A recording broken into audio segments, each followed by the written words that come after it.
Hey everybody, CB3 here with another live update. It is Monday, March 10th, and unless you've been hiding under a rock, you know we are in the middle of a correction. The question is, are we really in the middle? Is this just beginning, or is it nearing the end based on what I saw was really strong market activity Friday afternoon? We're going to talk about all of this. Stay with us. CB3 Live Update begins now.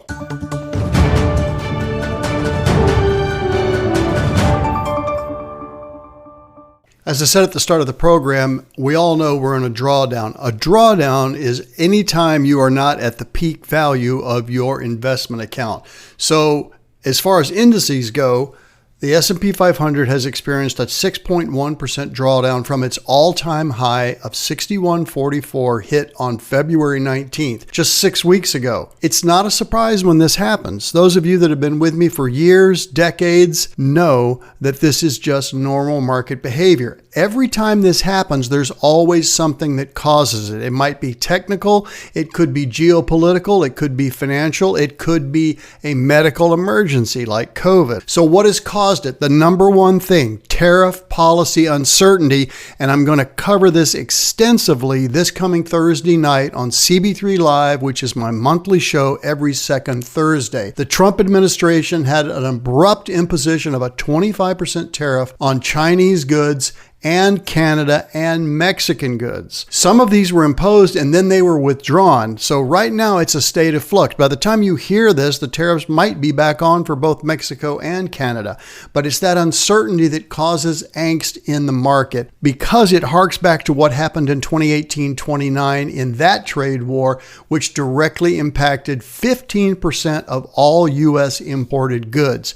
The second thing is that we're seeing some economic data deterioration. The University of Michigan consumer sentiment fell 10%, a huge move for that indicator, month over month in February, with the 5-year inflation expectation spiking to 3.5%, the highest since 1995. So obviously, that's 30 years. Existing home sales dropped to 4 million units annually, exacerbating concerns about the interest rate sensitivity that it's just not going to drop enough to really get home sales picked up again. And then also the S&P is trading at a forward PE ratio of 21.7, which is 93%. And finally, their valuation pressures. And by this, I mean pressures on the value of stocks. So the S&P is trading at what's called a forward price earnings ratio or PE ratio of 21.7, ranking right now in the 93rd percentile. So it's high. Goldman Sachs says, look, this kind of elevated PE ratio is going to get people to sell, and that is what we're seeing. Again, this is normal market behavior. I would not let it concern you. We're on this like we have been for 30 years watching your accounts. Drawdown pattern since 1946. In 2018, we had a 19.8% drawdown. In 2020, it was 34%. And in 2022, a 25.5% drawdown during that inflation surge. So 92% of trading days since 1946, the market is below its previous peak, which means you're in a drawdown. So just figure more than 90% of the time, you're not going to be at lifetime highs in your account.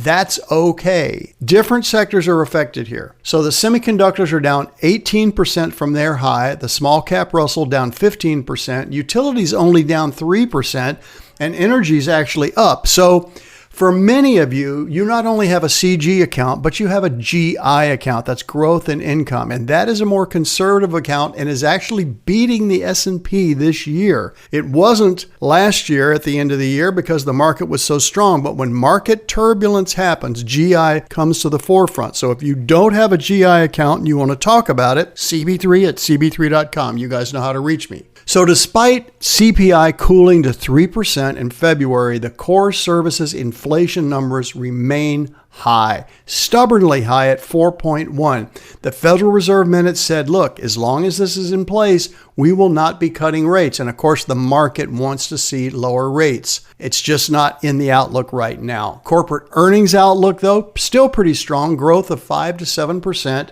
which is a slowdown, though, from what was predicted 3 months ago. You're going to see this in my report on Thursday night, so I would urge you to watch that program.